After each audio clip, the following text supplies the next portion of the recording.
"If you knew what your husband did to your daughter, you would be disgusted," said the doctor to the mother.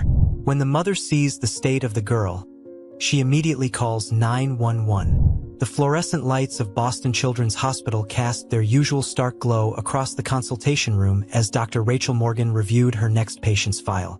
The morning light filtering through the windows did little to soften the clinical atmosphere, though she tried her best over the years to make the space more welcoming with carefully chosen artwork and comfortable furniture. Her eyes narrowed as she studied the extensive medical history before her. Emma Harrison, age 12, had been referred to her by the hospital's pediatric department for a psychiatric evaluation. The referral itself wasn't unusual, but the medication list gave her pause. She'd seen complex cases before, but this combination of prescriptions seemed excessive for a child Emma's age. A gentle knock at the door preceded the entrance of a girl who seemed to float rather than walk into the room. Emma Harrison moved as if underwater, her movements deliberate and sluggish. Her mother, Victoria Harrison, followed close behind, her sharp designer suit and commanding presence creating a stark contrast to her daughter's ethereal demeanor. "Good morning, Emma, Mrs. Harrison," Dr. Morgan said, rising from her desk. "I'm Dr. Morgan. It's nice to meet you both." She gestured toward the comfortable chairs she'd arranged in a small semicircle, deliberately positioned away from the more intimidating desk setup. Emma sank into one of the chairs, her honey blonde hair falling forward to partially shield her face. Victoria took the seat beside her daughter, her posture perfect, BlackBerry already in hand. "I apologize in advance if I need to take any calls," she said, her tone clipped and professional. "We're in the middle of a major merger, and I'm leading the legal team." Dr. Morgan nodded, keeping her expression neutral even as she noted the dynamic unfolding before her. "Of course. Emma, how are you feeling today?" The girl's response came in a whisper so faint it was barely audible. "I'm okay." Her eyes, a striking shade of green, remained fixed on the carpet, their focus slightly unfocused. "Emma's been having a difficult time concentrating in school," Victoria supplied, filling the silence. "Her father, Dr. Harrison, has been managing her medication regimen, but we thought it might be helpful to get another perspective." She glanced at her phone again, though it hadn't buzzed. Dr. Morgan made a note on her pad. "I see. Emma, what's your favorite subject in school?" There was a long pause before Emma responded, her words coming slowly, as if she had to drag each one up from a great depth. "I used to like art and reading." "Used to?" Dr. Morgan prompted gently. "The medications help her focus on more important subjects," Victoria interjected. Dr. Harrison says art class was becoming a distraction from her core studies." Dr. Morgan watched as Emma's fingers twisted in the fabric of her school uniform skirt, her knuckles white with tension despite her otherwise passive demeanor. "Emma, would you like to draw while we talk? I have some supplies here." She reached for a drawer containing art materials she kept for younger patients. Before Emma could respond, Victoria's phone buzzed. "I'm so sorry, I have to take this," she said, standing quickly. "Emma, sweetheart, I'll be right outside." She strode to the door, already speaking in low, urgent tones to someone about contract terms. In the sudden quiet of the room, Dr. Morgan observed as Emma's shoulders relaxed slightly, though her movements remained lethargic as she accepted the offered sketchbook and colored pencils. "Your father is Dr. Thomas Harrison at the pediatric clinic, isn't he?" Dr. Morgan asked casually, watching as Emma began to draw with painstaking slowness. Emma nodded without looking up. "He takes care of lots of kids. He knows what's best for me." The words sounded rehearsed, delivered in that same whispery voice. Dr. Morgan glanced again at the medication list in the file, her concern deepening. The combination of anti-anxiety medications, mood stabilizers, and attention deficit disorder treatments seemed calculated to produce exactly this effect, a compliant, subdued child. "What are you drawing, Emma?" she asked, leaning forward slightly to see the paper. Emma's hand moved in slow, deliberate strokes across the page. A bird. In a cage. The image taking shape was surprisingly detailed despite her sluggish movements. A small sparrow behind ornate bars, its wings tucked close to its body. Dr. Morgan felt a chill run down her spine as she watched the girl methodically color in the cage's shadows. Does the bird want to be in the cage? Emma's hand stilled for a moment, the colored pencil hovering above the paper. When she spoke, her voice was barely a breath. It's safer in the cage. That's what Dad says. The world is too dangerous for little birds. The door opened as Victoria returned, tucking her phone away. I'm so sorry about that. How are we doing in here? Dr. Morgan watched as Emma quickly turned the sketchbook over, hiding the drawing. We're just getting to know each other, she said, keeping her tone light while making another note in the file. Mrs. Harrison, I'd like to schedule a few more sessions with Emma. If that's all right, I think it would be helpful for us to work together regularly. Victoria checked her phone's calendar. Of course, whatever you think is best. Though I should mention that Thomas usually handles all of Emma's medical appointments. He's very particular about coordinating her care. I understand, Dr. Morgan said carefully. But as the referring physician, he clearly values an independent assessment. I'll be sure to keep him updated on Emma's progress. As she watched mother and daughter leave Victoria already back on her phone, Emma drifting like a ghost beside her, Dr. Morgan picked up the discarded sketchbook. The bird in the cage stared back at her, its small eye somehow managing to convey a profound sadness despite the simple lines. She opened Emma's file again, beginning to make detailed notes. Something was very wrong in the Harrison household, and the evidence was right here in front of her, written in prescription dates, dosages, and the silent testimony of a trapped bird drawn by a child's shaking hand. Dr. Morgan reached for her office phone. She needed to speak with the hospital's chief of pediatrics about accessing more of Dr. Harrison's patient records. She had a sinking feeling Emma wasn't the only little bird in a cage. The autumn sun was setting outside her window, casting long shadows across her desk as she began her investigation. She had learned long ago to trust her instincts when it came to her patients, and every instinct she possessed was screaming that Emma Harrison was in danger, not from physical abuse, but from something perhaps more insidious. The systematic suppression of her very self, administered in carefully measured doses by someone who had sworn to do no harm. Dr. Rachel Morgan sat in her dimly lit office long after normal hours, surrounded by patient files spread across her desk. The late October wind rattled the windows of Boston Children's Hospital as she methodically built her case. Each new piece of documentation regarding Emma Harrison's treatment history only deepened her concern. Dr. Morgan? Her assistant, Marie, appeared in the doorway. Dr. Harrison is here to see you. He doesn't have an appointment, but he's quite insistent. Rachel's pulse quickened, but she kept her voice steady. Please send him in. She quickly organized the files on her desk, leaving only Emma's official record visible. Dr. Thomas Harrison entered with the confidence of a man accustomed to commanding respect. Tall and distinguished in his white coat, with silver threading through his dark hair, he projected an aura of authority that had likely served him well throughout his career. Dr. Morgan, he said, his smile not quite reaching his eyes. I thought it was time we had a conversation about my daughter. Of course, Rachel gestured to the chair across from her desk. I was actually planning to reach out to you about some concerns regarding Emma's medication regimen. Harrison sat down, adjusting his coat with practiced precision. Yes, I received your request for her complete medical history. I must say I found it rather excessive. Emma's care plan has been carefully calibrated over several years. That's precisely what concerns me. Rachel kept her tone professional despite the tension building in her chest. The combination and dosage of medications she's currently prescribed is unusually aggressive for a child her age. With all due respect, Dr. Morgan, Harrison's smile tightened. I've been practicing pediatric medicine for 25 years. Emma's case is complex, requiring a delicate balance of treatments to manage her various conditions. And what conditions would those be exactly? Rachel asked, opening Emma's file. Because I've been reviewing her initial diagnoses, and I'm having trouble finding clear clinical evidence to support such extensive medication.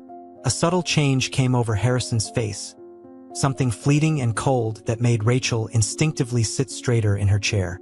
I don't appreciate having my medical judgment questioned, especially regarding my own daughter, This isn't about questioning your judgment, Dr. Harrison.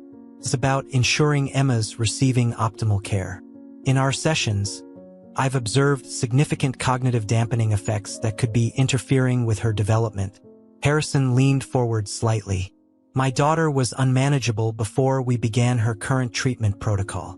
Volatile, disruptive, constantly challenging authority. The medications help her function within appropriate boundaries. She's 12 years old, Rachel said quietly. Some degree of challenging authority is developmentally normal. Not in my household. Harrison's voice took on an edge. I've seen too many children destroyed by permissive parenting, Dr. Morgan.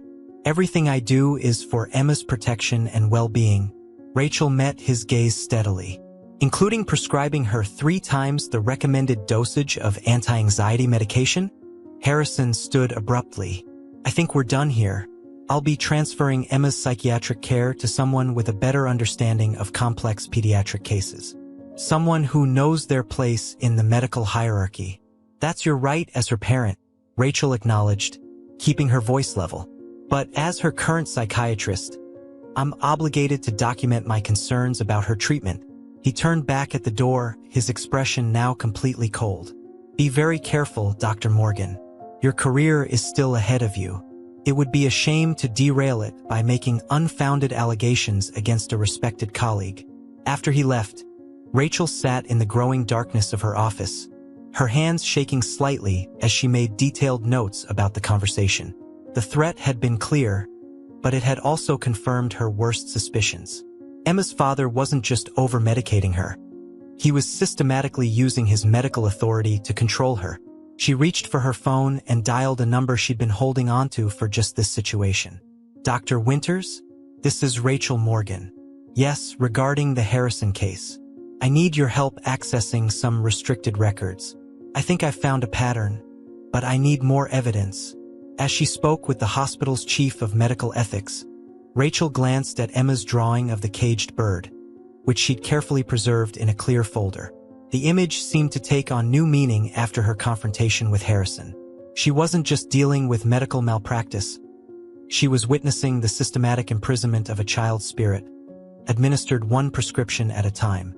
Later that night, as she drove home through Boston's rain-slicked streets, Rachel's mind raced with possible courses of action. She thought of Victoria Harrison, so absorbed in her high-powered legal career that she'd outsourced all medical decisions to her husband. She thought of the other children in Harrison's practice, wondering how many more birds were trapped in similar pharmaceutical cages. Her cell phone buzzed with a text from Dr. Winters. Records show similar prescription patterns with other young female patients. Meeting tomorrow 8 a.m. to discuss options. Rachel felt a mix of vindication and dread. She was right about the pattern, but that only meant the situation was worse than she'd initially feared. As she pulled into her driveway, she made a decision. Professional courtesy be damned. She would not be another adult who failed to protect Emma Harrison. The rain intensified as she entered her empty house, the sound matching her troubled thoughts. Tomorrow she would begin building a case that could destroy Dr. Thomas Harrison's career. But tonight, she would lie awake wondering if she was brave enough to face the storm that was surely coming. The early morning sunlight cast long shadows across Dr. Rachel Morgan's desk as she reviewed the evidence compiled over the past 3 weeks. The stack of files before her told a disturbing story. Dr. Thomas Harrison had established a pattern of overprescribing medication to young patients, particularly girls between the ages of 11 and 14. Dr. Morgan's computer screen displayed Emma Harrison's latest blood work results, obtained through proper channels but revealing improper practices. The levels of various medications in her system exceeded standard therapeutic ranges, suggesting a deliberate attempt to maintain sedation rather than treat any legitimate medical condition. A knock at her office door interrupted her concentration. Dr. Morgan? Her assistant Marie entered, looking concerned. Emma Harrison is here, without an appointment. She's alone. Rachel stood immediately. Send her in, please. Emma entered the office with the same ethereal quality as before, but something was different. Her school uniform was slightly disheveled, and her hands trembled as she clutched her backpack. Emma? Where's your mother? Rachel asked, quickly closing the files on her desk. Working. She's always working. Emma's voice was barely audible. Dad's at a conference in Chicago. I took a taxi here. She reached into her backpack and withdrew a small notebook, its pages dog-eared and worn. I need to show you something. Rachel guided Emma to the comfortable chairs away from the desk. You came here alone? Does anyone know where you are? Emma shook her head, opening the notebook with shaking hands. I started writing things down. When the medications wear off a little. In the mornings, before Dad gives me my pills, she held out the notebook. Sometimes I forget things, but the writing helps me remember. Rachel accepted the notebook, her professional composure masking her growing alarm. The pages contained dated entries in varying states of coherence. Some were clear and detailed, others trailed off into illegible scrawls. But together, they documented a systematic pattern of overmedication and psychological manipulation. Dad says I'm sick, Emma continued, her voice stronger now, that I'm like Mom's sister who had to be institutionalized. But I found old pictures, videos from when I was younger. I wasn't always like this. Rachel felt her throat tighten as she read an entry from the previous week. Dad says the medicines keep me safe, keep me from becoming dangerous. But I remember being happy once. I remember laughing. When did laughing become dangerous? The ethical implications were clear, but the professional risks were equally evident. Direct intervention would violate multiple protocols. Yet the notebook in her hands represented a cry for help that she couldn't ignore. Emma, what you're showing me is very important, Rachel said carefully.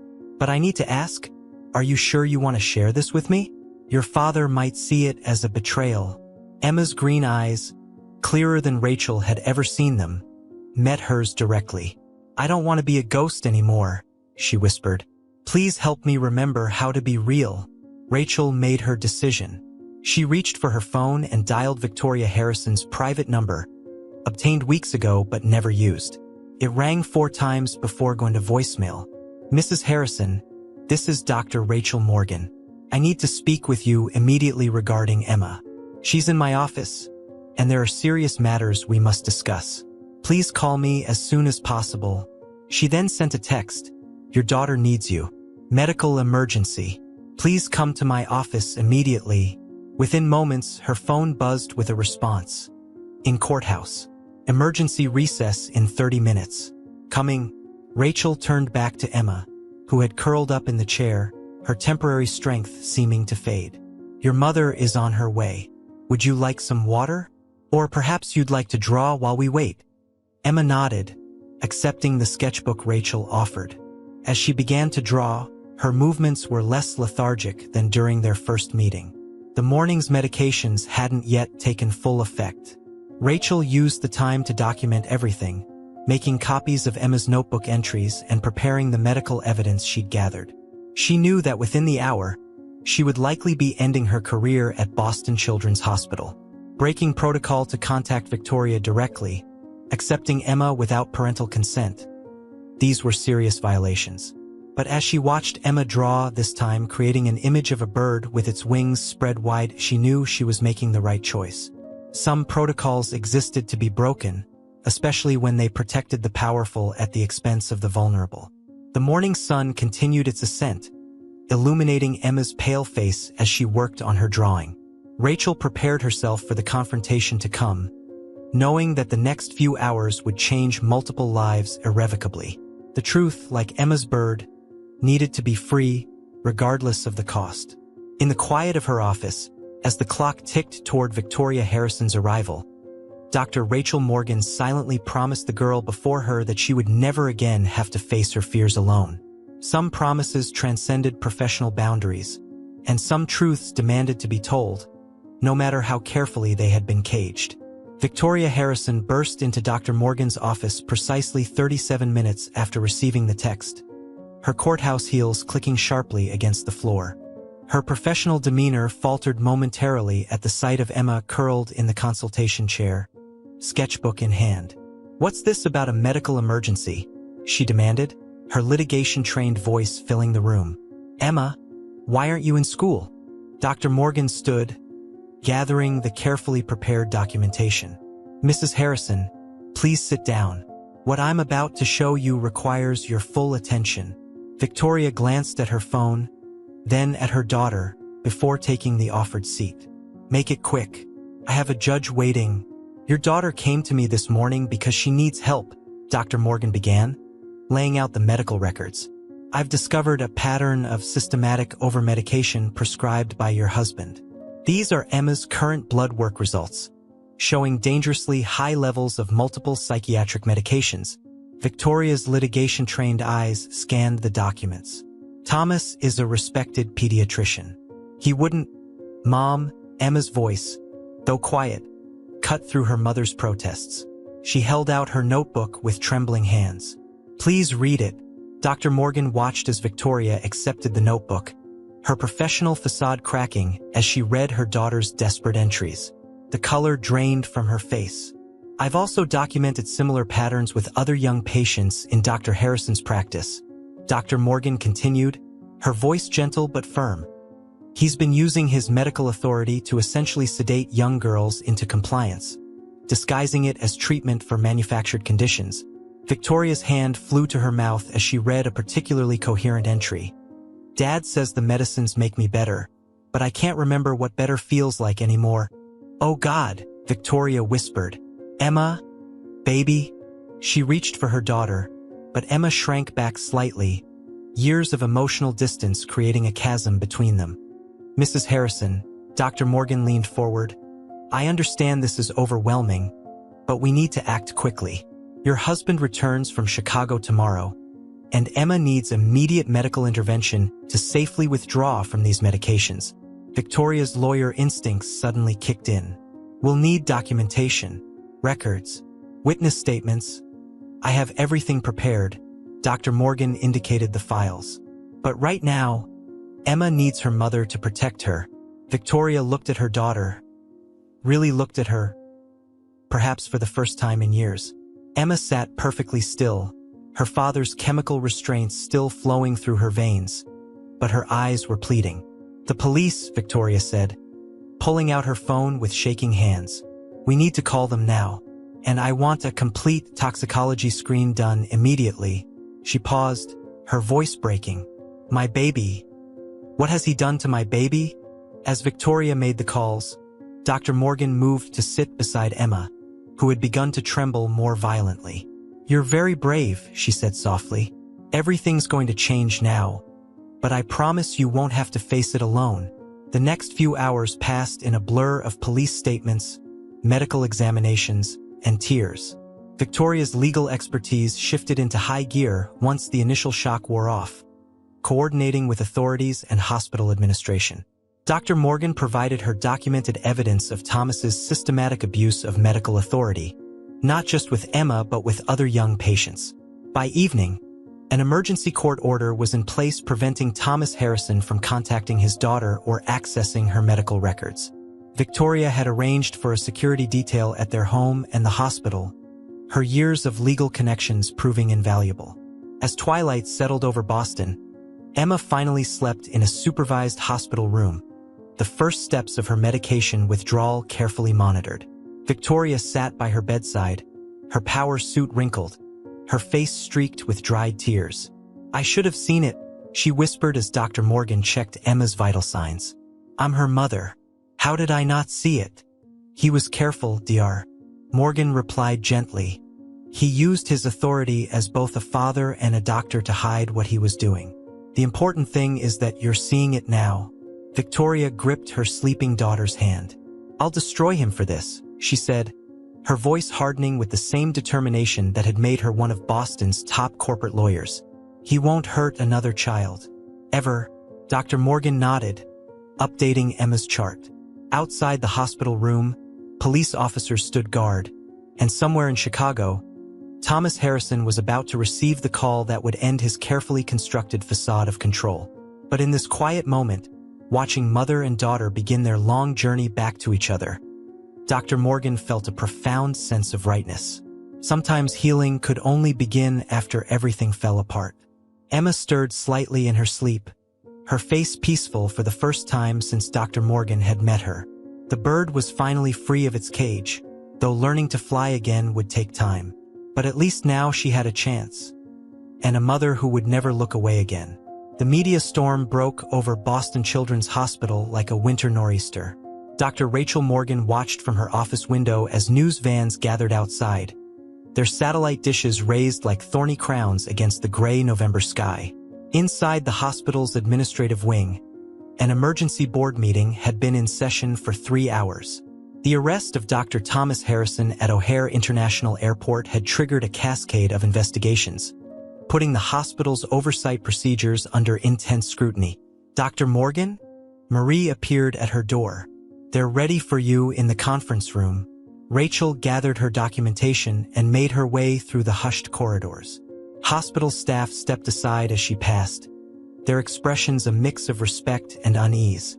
Breaking ranks to expose a colleague had marked her as either a hero or a traitor, depending on one's perspective. The conference room held a collection of grave faces.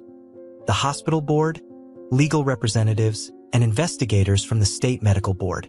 At the center of the long table sat Victoria Harrison, transformed from corporate lawyer to avenging mother, her laptop open to a spreadsheet of Dr. Harrison's patient records.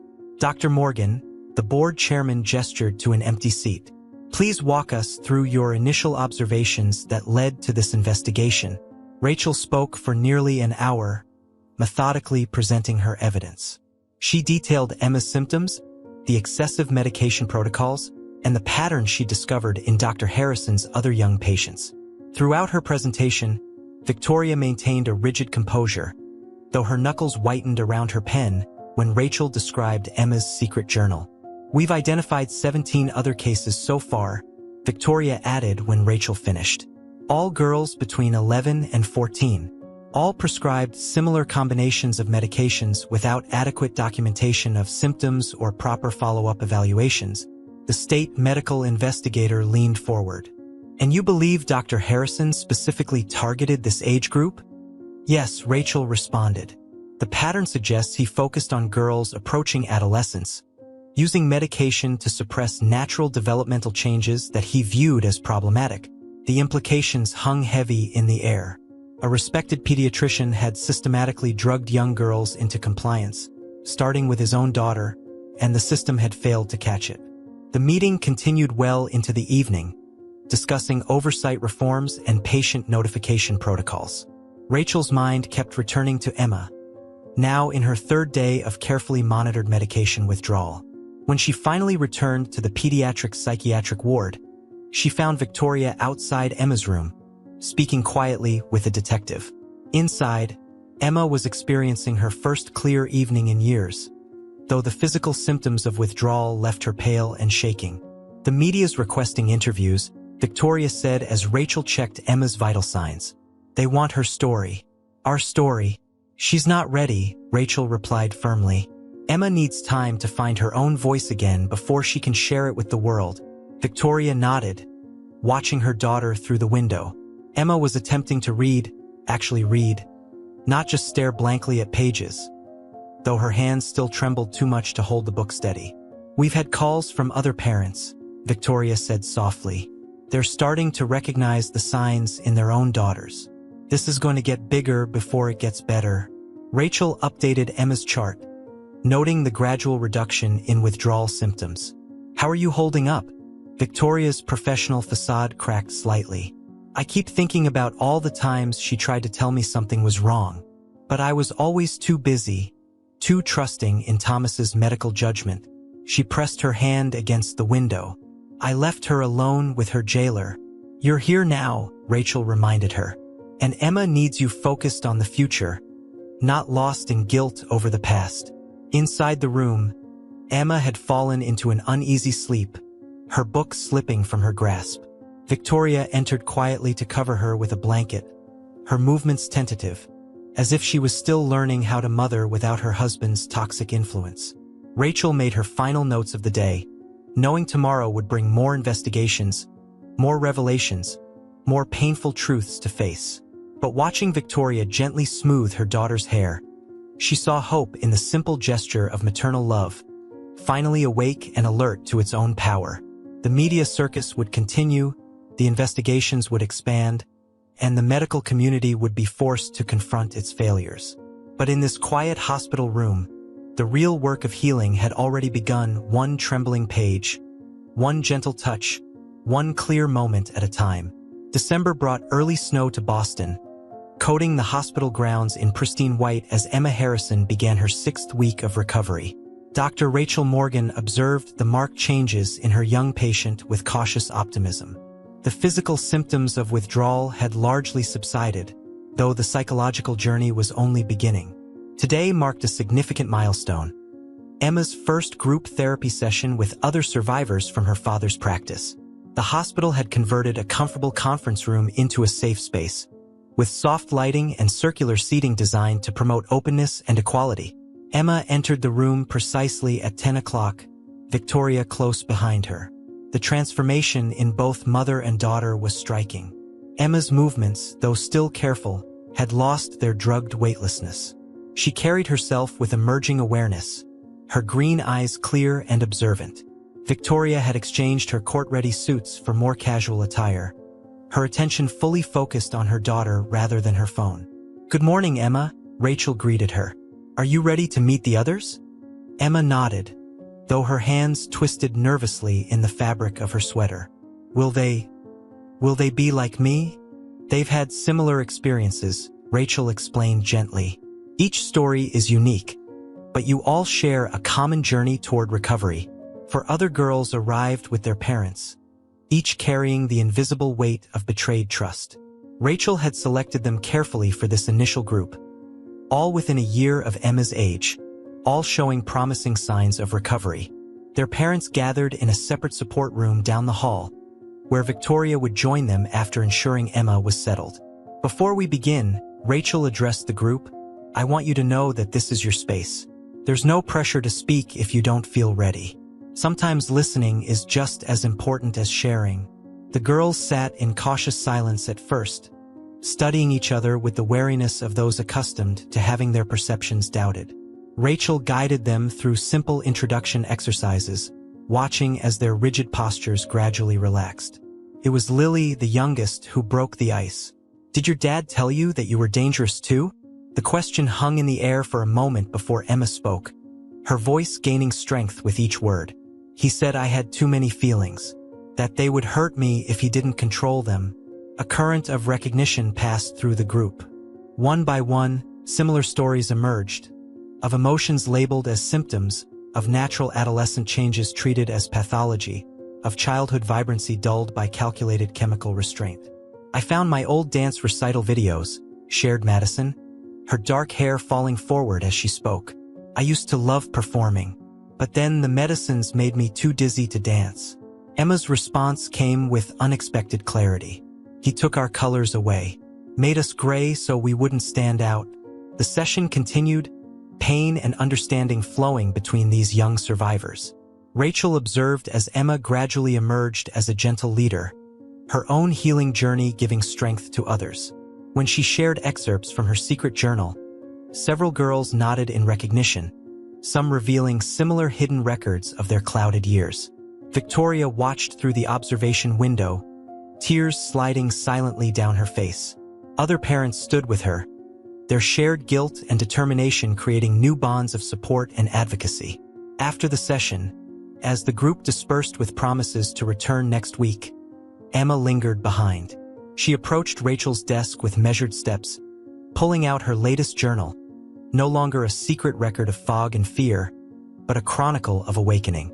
"I wrote something," she said, "for the other girls, and for myself." She opened to a carefully written page. "It's about finding our voices again." Rachel read the poem Emma had composed, recognizing in its simple lines the profound journey from silence to speech, from isolation to community. The final stanza spoke of birds learning to sing again, their individual songs joining to break the spell of silence. As they left the hospital that evening, the snow continued to fall, covering the day's footprints with fresh possibility. Emma walked beside her mother, their steps naturally falling into sync. She was no longer floating through her days but walking firmly on solid ground, each step a choice, each word a reclamation of her true self.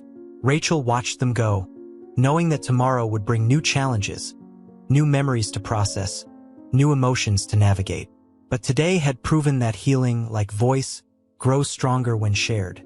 The silence that had protected their abuser was being transformed, word by word, into a chorus of recovery. The Suffolk County Courthouse stood austere against the January sky as Victoria Harrison ascended the steps, Emma close by her side. Dr. Rachel Morgan followed, carrying her testimony notes in a leather portfolio. After 2 months of preliminary hearings, the criminal trial of Dr. Thomas Harrison was about to begin. Inside the courtroom, the prosecution had arranged their evidence methodically. Medical records, prescription histories, and expert testimony documenting a decade-long pattern of medical abuse. District Attorney Sarah Collins had built an unprecedented case, combining charges of medical malpractice with child endangerment and institutional abuse of power. Thomas Harrison sat at the defense table, his formerly commanding presence diminished by prison-issued attire. His eyes followed Emma as she took her seat in the front row, but she deliberately turned away, focusing instead on the notebook in her hands, her newest journal, filled with clear, steady writing. The proceedings began with opening statements. D.A. Collins addressed the jury with measured precision. This case will demonstrate how Dr. Harrison systematically abused his position of trust, using medical knowledge not to heal, but to control vulnerable young patients, beginning with his own daughter. The defense attempted to paint Harrison's actions as medically justified, but their arguments faltered against the weight of evidence. Expert witnesses from leading medical institutions testified about the inappropriate prescription patterns and the absence of documented clinical necessity. When Emma took the stand on the third day, the courtroom fell silent. Gone was the ethereal, drugged child from 4 months ago. In her place sat a composed young woman, her voice clear as she described her years of chemical captivity. "I remember the first time I noticed the changes," Emma testified, her hands steady in her lap. "I was 10 and I'd won an art competition at school. Dad said I was becoming too aggressive, too focused on standing out. The new medications started after that." Victoria gripped Rachel's hand as Emma continued, describing how the medications gradually increased, how her father justified each new prescription as necessary for her protection. The jury listened intently as she read excerpts from her secret journal, the written proof of her conscious mind fighting through the pharmaceutical fog. During cross-examination, the defense attorney attempted to suggest that Emma's memories were unreliable, tainted by withdrawal and therapy. Emma's response was unwavering. "The medications didn't protect me from danger. They were the danger.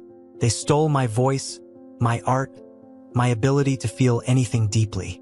But they couldn't take away my ability to know what was happening to me." Other victims testified throughout the week, their stories creating a damning pattern of systematic abuse. Parents spoke of their misplaced trust, of watching their daughters fade into shadows of themselves. Medical experts explained how Harrison had exploited his reputation to avoid scrutiny, using his position to silence any questions about his methods. The prosecution's final witness was Dr. Rachel Morgan. She presented her clinical observations and the documentation that had finally exposed Harrison's actions. "In my professional assessment," she testified, "Dr. Harrison's treatment protocols were designed not to address legitimate medical concerns, but to chemically suppress natural adolescent development that he viewed as threatening."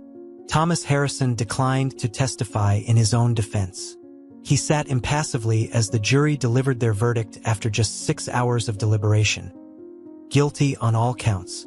The judge's sentence was unprecedented in its severity. 25 years in prison, permanent revocation of his medical license, and substantial financial restitution to his victims. As the courthouse emptied, Emma stood in the January sunlight, breathing deeply. Victoria wrapped an arm around her daughter's shoulders, and this time, Emma leaned into the embrace. Rachel watched them descend the courthouse steps together, noting how Emma's steps were sure and purposeful. "It's really over," Emma said quietly, looking back at the courthouse. "He can't hurt anyone else now." Victoria kissed her daughter's forehead. "You did that, sweetheart. Your courage made this happen." Rachel saw other families from the support group gathering nearby, their presence a testament to the community that had grown from shared healing. The trial's conclusion marked more than just legal justice. It represented the triumph of truth over authority, of vulnerability transformed into strength. As they walked away from the courthouse, Emma opened her journal and began to write, recording this moment in her own clear voice. The justice system had spoken, but the most powerful verdict had already been delivered. Emma Harrison had reclaimed her story, and no one would ever silence her again. The February sun cast long shadows through the windows of Boston Children's Hospital's main conference room as Victoria Harrison addressed the board of directors. Her presentation, Systematic Reform in Pediatric Care, represented months of research and advocacy work stemming from her daughter's case. The Harrison Protocol, she explained, indicating the comprehensive documentation before them, establishes a new standard for monitoring prescription patterns and implementing safeguards against medical abuse. We cannot allow another physician to exploit institutional trust the way my husband did. The protocol had already garnered attention from medical centers across the country.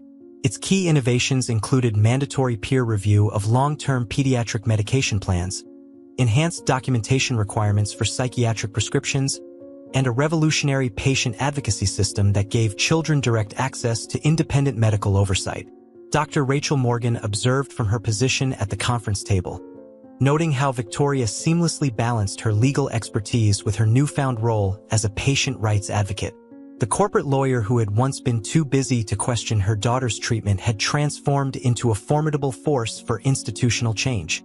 Meanwhile, in the hospital's newly established Youth Advocacy Center, Emma Harrison led her weekly peer support session. The program, developed in conjunction with Dr. Morgan, provided a structured environment for young survivors of medical abuse to assist in their own recovery while helping others. Today, Emma worked with a recently identified victim of another physician who had adopted Thomas Harrison's methods. The most important thing to remember, Emma told the younger girl, her voice steady and compassionate, is that your feelings are valid. No one has the right to medicate away your personality. The ripple effects of the Harrison case continued to expand. Medical boards across 3 states had launched investigations into similar prescription patterns, identifying dozens of cases that might have gone unnoticed without the precedent established by Emma's story. The American Academy of Pediatrics had convened a special task force to develop new guidelines for psychiatric medication in adolescents. Dr. Morgan's role had evolved as well. Her decision to break protocol and intervene in Emma's case had initially threatened her career, but it had ultimately elevated her to a position of greater influence. She now headed the hospital's new medical ethics and patient advocacy division, where she trained other healthcare providers to recognize signs of systematic abuse. The challenge, she explained to a group of medical residents, lies in balancing necessary treatment with patient autonomy. Medicine should enhance life, not suppress it. The institutional changes, though significant, were secondary to the personal transformations. Victoria had restructured her legal practice to focus on patient advocacy while maintaining her corporate expertise. She now moved through life with heightened awareness, her professional skills sharpened by personal experience. Emma's recovery had become a model for other young survivors. Though she still experienced occasional anxiety, she had developed healthy coping mechanisms and a strong support system. Her artwork, once suppressed by medication, had flourished.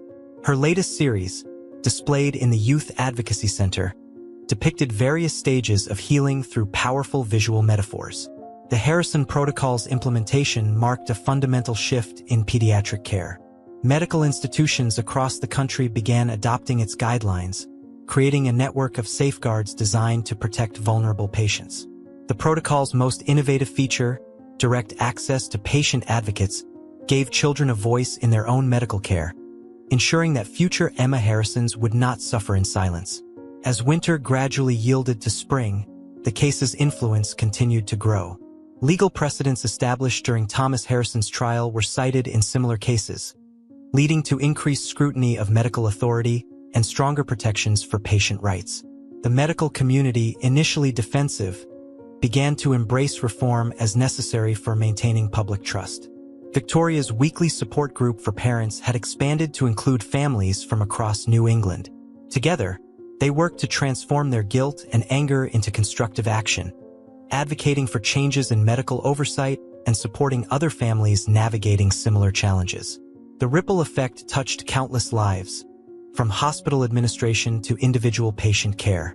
Each new policy, each reformed procedure, each strengthened safeguard represented another step toward ensuring that medicine remained a tool for healing rather than control. The Harrison case had exposed a critical vulnerability in the medical system, but its lasting legacy would be the transformation of that vulnerability into a foundation for positive change. A bright March morning dawned over Boston as Emma Harrison prepared for her first day at a new school. The decision to transfer had come after careful consideration by both Emma and Victoria, supported by Dr. Rachel Morgan. Riverdale Academy offered smaller class sizes and a strong arts program, providing an ideal environment for Emma's continued recovery. Victoria adjusted her daughter's uniform tie in the kitchen of their new townhouse, their fresh start manifesting in both location and lifestyle. "Remember, you can call me anytime," she said. Her morning schedule deliberately cleared for this important transition. Emma's response reflected her growing confidence. "I know, Mom. Dr. Morgan says it's normal to be nervous, but I'm ready." She gathered her art supplies, each brush and pencil carefully chosen to support her developing talent. At Riverdale Academy, Principal Margaret Chun had implemented specific protocols developed in consultation with Dr. Morgan to support Emma's integration. Teachers were briefed on her history without compromising her privacy, and a counselor remained available without hovering. The school's approach exemplified the institutional changes spreading through Boston's educational community in response to the Harrison case.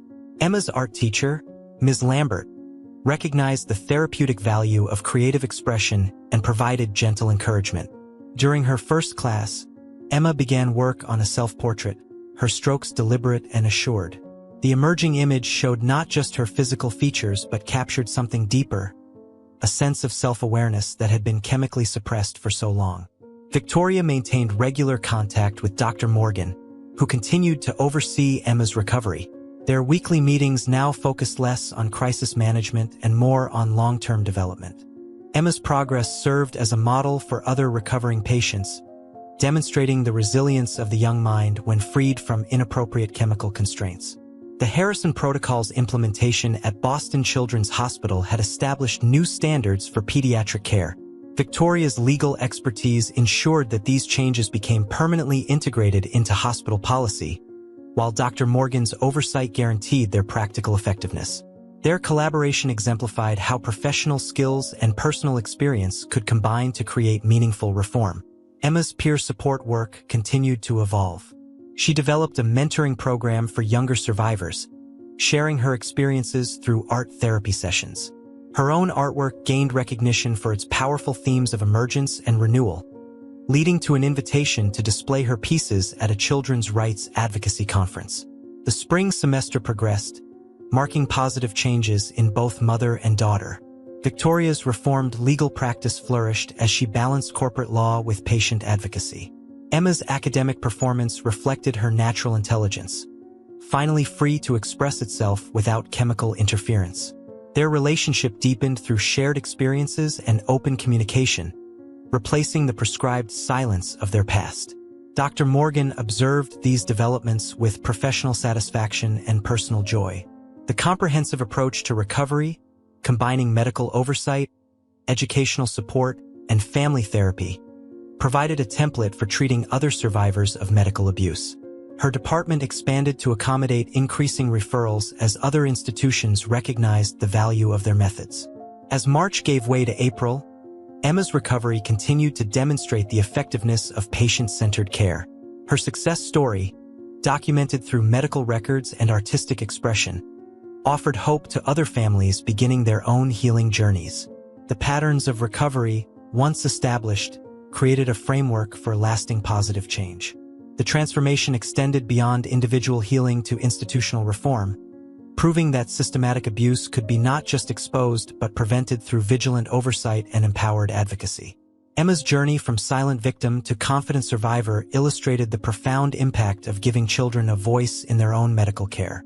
1 year after the trial of Dr. Thomas Harrison, Dr. Rachel Morgan stood at the podium of the National Medical Ethics Conference in Boston, introducing the keynote speaker.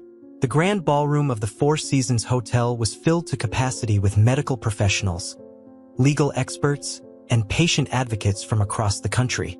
Our next speaker, Dr. Morgan announced, represents the future of patient advocacy and medical accountability. At 13 years old, she has already transformed pediatric care standards across the nation. Please welcome Emma Harrison. Emma approached the podium with measured confidence, her presentation materials organized precisely as she had practiced. Victoria watched from the front row, pride evident in her expression as her daughter addressed the distinguished audience. "A year ago, I couldn't have stood before you," Emma began, her voice clear and steady. "I existed in a medically induced fog, my personality suppressed by unnecessary medications prescribed by my father. Today, I stand here as proof that recovery is possible when we give children the right to be heard." Her presentation, through the patient's eyes, combined statistical analysis of the Harrison Protocol's impact with powerful personal testimony. She shared artwork created during different stages of her recovery, each piece illustrating the journey from suppression to expression. The medical professionals in attendance leaned forward, confronted with the human cost of unchecked authority. The Harrison Protocol had been adopted by 78 major medical institutions across the country. Initial data showed a 40% increase in the identification and prevention of inappropriate long-term medication in pediatric patients. Victoria's legal framework had been incorporated into hospital policies nationwide, while Dr. Morgan's patient advocacy program had become a model for medical institutions internationally. Emma concluded her presentation with the unveiling of her latest painting, a striking portrait of a young girl emerging from shadows into light, her eyes clear and direct. The image captured both personal triumph and universal hope, serving as a powerful reminder of medicine's true purpose: to heal, not control. The standing ovation that followed represented more than professional courtesy. It acknowledged a fundamental shift in medical culture, initiated by a child's courage to question authority and supported by those who chose to listen. After the conference, Emma, Victoria, and Dr. Morgan gathered in the hotel garden. The spring evening was mild, cherry blossoms drifting on the breeze as they discussed the day's impact. Emma's latest journal lay open beside her, its pages filled with clear, confident writing, a far cry from the desperate whispers of her secret records a year ago. "The protocol is working," Victoria reported, sharing the latest implementation data.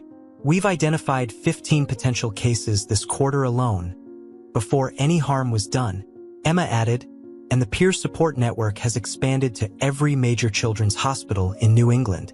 We're helping other kids find their voices." Dr. Morgan observed her young patient, noting how Emma's natural intelligence and compassion had flourished once freed from chemical constraints. The traumatized girl who had first entered her office had transformed into a powerful advocate for patient rights, her experience shaping institutional reform. The sunset painted the Boston skyline in shades of possibility as they discussed future initiatives. Victoria's legal practice had become a leading force in medical accountability, while Dr. Morgan's department set new standards for patient advocacy. But perhaps the most profound change was evident in the relationship between mother and daughter, the trust and understanding that had grown from shared healing. Emma's final journal entry for the day captured the essence of their journey. Clear eyes see truth. Clear voices speak it. And sometimes, the greatest courage lies not in fighting battles alone, but in letting others help us rise above our pain to create meaningful change. As they left the hotel, Emma paused to watch the evening stars emerge. Her voice, once silenced by medications, now carried the authority of lived experience and the promise of continued transformation. The story of the Harrison case would be studied in medical schools and law programs, but its true legacy lived in every child who would now be heard, every parent who would question more carefully, and every medical professional who would remember that their first duty was to do no harm. The bird had not only escaped its cage, it had helped build a world where such cages could no longer exist unquestioned.